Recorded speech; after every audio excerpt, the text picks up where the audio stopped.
was a little selfish this year. I spared myself a lot of intentional pain by avoiding many of the albums that I had a feeling I'd hate. For example, Five Finger Death Punch, Leah Kate, Skillet, Drake. With those, the chances of auditory torture seemed highly likely. And while the axe may have forgotten the ghosts of bad albums past, this tree remembers.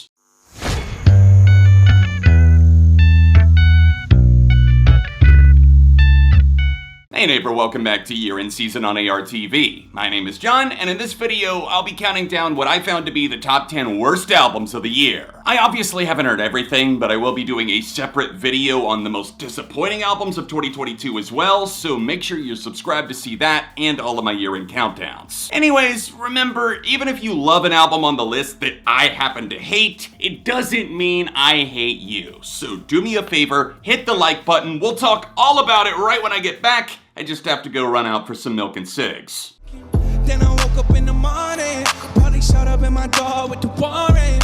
I remember flushing something down the toilet. Hey, speaking of cigarettes, I'd imagine Post Malone smells like a combination of smoke and Bud Light spillage, but let's give the man a break. It's been a tough year.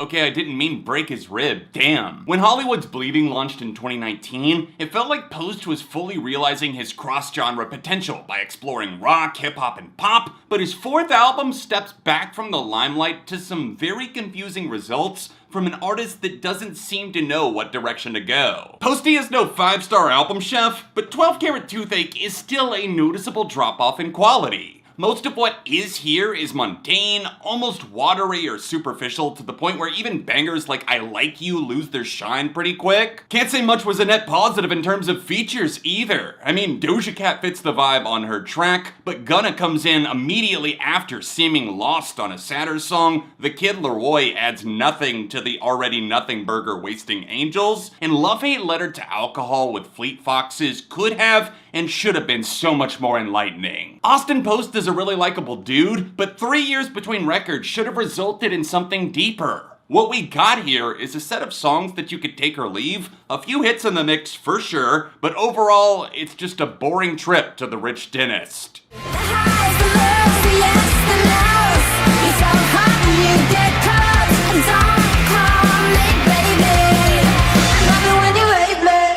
This year was full of meandering albums focused more on reliving the past than they are paving a way forward, and unfortunately right there at the kickoff for this year's trend was Avril Lavigne. Oh, it's not even close! Love Sucks is the name of Avril's 7th album, which also marks her return to the pop-punk sound that she had in the 2000s. Personally, the genre has resurfaced in all the wrong ways, and I can only hope that she and her plasticine collaborators sent the nail through the comeback spine. Not everything here is unbearable. Bangers exist, and I won't deny the punky tenacity of Cannonball or the fun persistence that All I Wanted delivers alongside Blink-182's Mark Hoppus. It's that other Blink member Travis Barker that snuffs the life out of Love Sucks with paper-thin production and his rotating cast of proteges. It's definitely kind of sus that Avril's artistic regression is being celebrated like it's the second coming of Let Go, even though 1, that's not even her best album, Hello Under My Skin, and 2, Avril is in her late 30s now, writing songs called Boys Lie and Love It When You Hate Me, Kiss Me Like the World Is Ending, with collaborators that also feel like adult children. Everything is planted directly on the nose, to the point where the lyrics, sound, and which one's gonna be the emotional ballad can all be spotted from a mile away, and all I'm left with is the hollow shell masquerading around like something I used to really enjoy. This is it, it's a swing and a miss,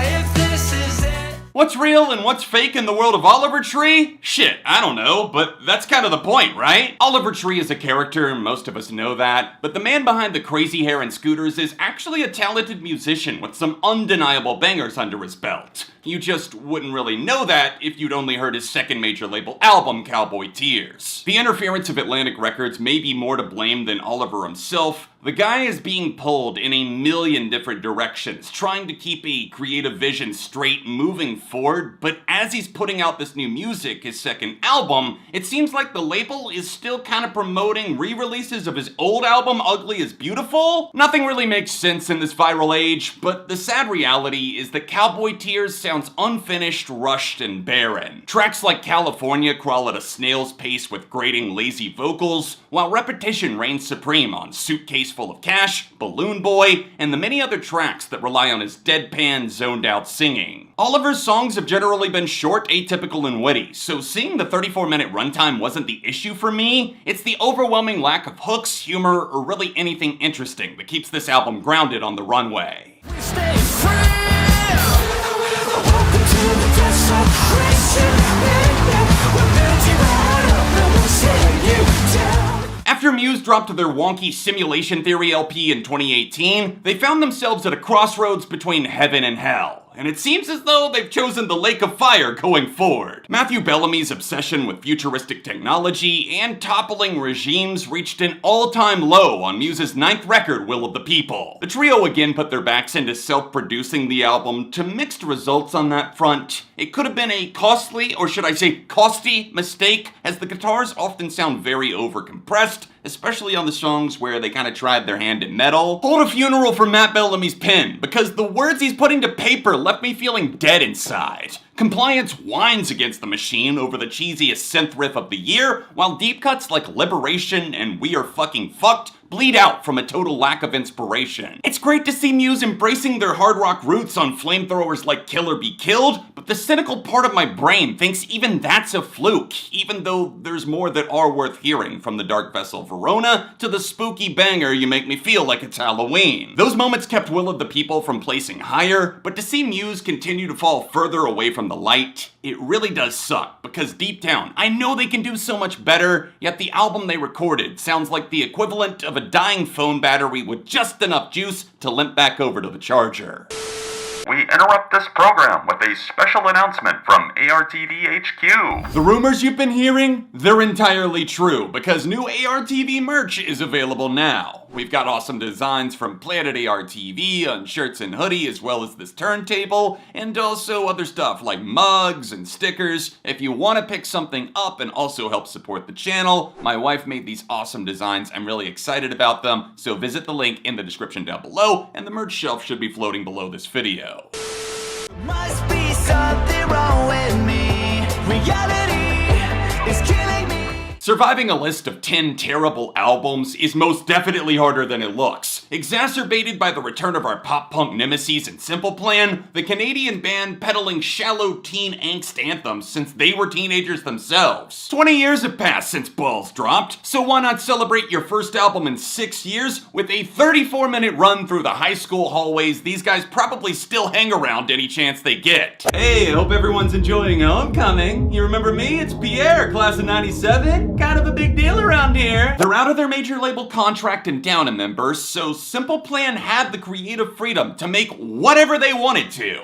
Yet they infuriatingly chose over-polished pop in terribly written songs instead of much in the way of punk. Plastic millennial whooping on Iconic, insulting whimpering on Anxiety, pretending to be a teenager on the hilarious From a 40-somethings band Million Pictures of You. Do you see why it's impossible for me to take them seriously? Taking One for the Team was 14 songs, 46 minutes, and I stand by giving that album a big fat 0. At least Harder Than It Looks had the common decency to be over and done with in 10 songs, 34 minutes, with maybe only 5 of those being what I would call a waking nightmare. Every time my heart aches, every time my soul breaks, a scar is born.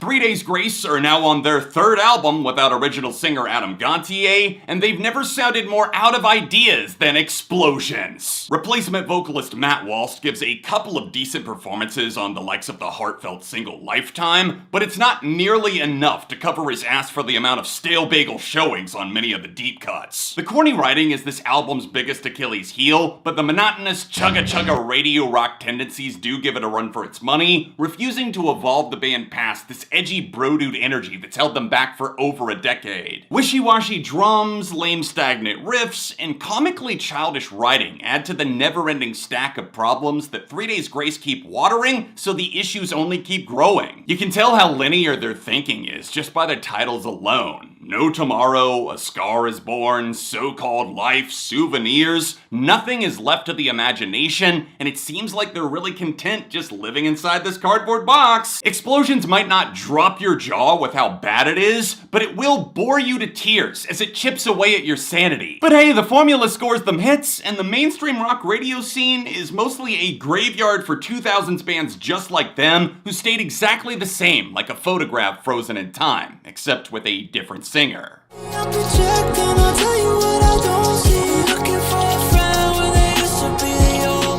I was beginning to think the Chainsmokers were out of sight, out of mind. Years had gone by, and I was starting to forget that they existed before being thrust right back into their hellscape with the track Testing. The Chainsmokers are an electronic duo pairing vocalist Drew Taggert with producer Alex Pall, and together they made one of the worst albums of the 2010s, Memories Do Not Open. So Far So Good is their first proper album in 3 years, and it signaled a return to the EDM heavy music they used to be known for, but pop was calling their name all along, it always has been, but being the anti-sellouts they are, the Chainsmokers said, nay, no, this is not what we want, we shan't set our sights on land, we're gonna choose to tough it out in the bowels of the purple poop deck. Their fourth album hits like shooting a blindfolded half-court shot after downing a fifth of whiskey. Consistent levels of dreadful vocal production ruin any minuscule fun you might have been able to squeeze out, swapping between chipmunk filters and gratuitous autotune as Drew rambles on about fake-deep millennial bullshit. Autotune is a tool, a vibe enhancer, not an end-all be-all, and it definitely doesn't work for people who can't really sing to begin with, and for whatever reason, they decided to scrap guest vocal features, which really makes this album feel its length because Drew Taggert, again, cannot sing. Absurdist sampling spirals to a breaking point on the likes of Maradona and Testing, while constipated beat drops line the hallways of the track listing and progressively become more exasperating because it's the same shitty party trick that they've been playing since day one, and they do it all throughout this album. So far, so awful. The gut bag, I'ma pay what it's worth. She's my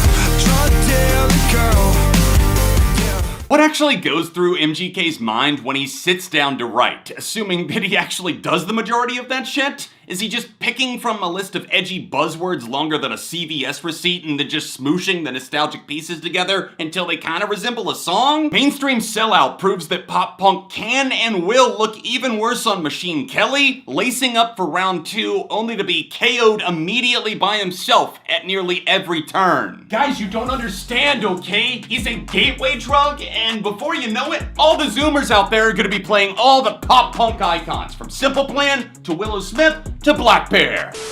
Mainstream Sellout has plenty of pop-punk influences, but it's also a long walk off a short pier into a sea of trap-oriented darkness that also thinks it's rock savior at the same time. Kel's attempted to bite back at the haters by being self-aware, and how do you think that panned out? Not well! MGK shoots the album in the foot again and again with vapid 2-minute tracks about unflattering subjects that sound like poisonous darts flying out of his Venus flytrap. Shout out to God Save Me for stumbling so hard near the beginning that I can't not laugh since the whole thing is just such an incoherent run-on sentence, which is basically a prophecy of what's to come. Guest features are the exact kind of Hollywood clout goblins you'd expect, minus maybe with Bring Me the Horizon, because that track actually does slap.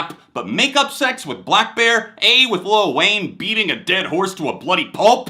Hard fucking pass! And the same goes to Die in California, because why did Travis Barker put his son Landon on there? He destroyed any chance of that one being listenable, although the verses didn't exactly indicate that it would be anyways. Like a real rock star, I'm a real trap guy. If we were already dead in California after MGK, I guess the undead dug up the and shit in the grave, since we're now arriving at Hotel California, spelled with a K because God hates us. Believe it or not, at one point in time, I was a massive Hollywood Undead fan. From Swan songs all the way through like Notes from the Underground, I was a bit of a ride or die. But it wasn't much longer before I started growing up and out of this corner that they really painted themselves into creatively. Not so vague threats of violence give way to flexing about the street life, partying, and rising up to conquer some unknown force, meaning that they've matured a whopping 0% dating back to their debut album, because that's exactly what they were dealing with back then too. To a degree, it was pretty entertaining to see a group of young masked dudes stepping on stage recklessly tearing it up, at least back then, but my dudes, Wake up! It is the 2020s. This uber-explicit brand of rap rock hasn't been shocking for well over a decade. Embarrassing antics flare up on Wild in these streets as the troublemakers revisit their past. Ruin My Life lowers the drunk uncle party bar even lower. Dangerous barks out bullshit warnings over cheesy riffage, and Trap God thinks it's so tough that it's fucking hilarious. It's almost cute. The album sequencing is an afterthought. The spectacular cringe crawls all the way from Chaos to the Edgefest City of the Dead, and the piss poor production makes most of the instrumentals warp badly with the collective's gang vocals. Seriously, fuck, that booty is superb. Watching your ass jiggle jiggle on the table will permanently scar me. So come on, baby, put it on me. Whatever happened to, if you have nothing to say, then say nothing? God, I wish they had said nothing! Hello, Black Eyed Peas. It's 2020 all over again, except this time the virus has mutated from a translation to an elevation that wants to sell you a super nifty NFT. I can't even tell if they bothered showing up to the studio or if will.i.am just programmed some AI system to write these despicable, sometimes offensive verses, as they do nothing but reinforce stereotypes, force rhymes in the worst way that I've probably ever heard, and also reinforce the stereotypes of reggaeton and Latin trap by relentlessly objectifying women. Fergie has to be cackling somewhere in the distance, knowing that sure, she may have pissed the bed with Double Duchess and that national anthem. But for the love of God, she's a saint compared to these sinners. I'm convinced the 3MCs will.i.am, Taboo, and Apple have all shoved themselves inside the dirty tailpipe of the industry, or else have completely lost their minds because there's not a single intelligent thought in sight. Elevation runs for the exact amount of time as translation, almost to the second. In fact, wait, same exact style, the album covers are clones of each other, similar names, 15 songs each. What kind of sick, twisted game are you monsters playing? Unfathomably, it's even more tragic than translation. It's like a 15-car pileup in the desert with no help in sight, and the worst album of 2022 by a fucking landslide. I don't know who at their label is holding the gun to their heads telling them that they have to shit out these horrible songs, but there is absolutely no value in this, at least in most cases. I can genuinely see the benefit, or like, okay, I guess like there's something that maybe I'm just missing here, but there is nothing redeeming about this album. I mean, they're talking about earthquakes in Japan while talking about double D's, and that's all they like on a woman staring at an ass, rhymes that don't make any sort of sense. Give it a 0. Back-to-back zeros. Translation, elevation, both 0 albums, somehow one worse than the other, so I guess this one maybe is a negative 0.1. I appreciate you watching my top 10 worst albums of 2022, hopefully with an open mind, but if not, you know, I understand I said some bad things about maybe your favorite artists. But anyways, hit me with your take for the worst albums of the year in the comments, hit the like button, subscribe for the love of music, and don't forget to grab yourself some new ARTV merch available on the store. It should be floating below this video. I'll be back soon for more on ARTV.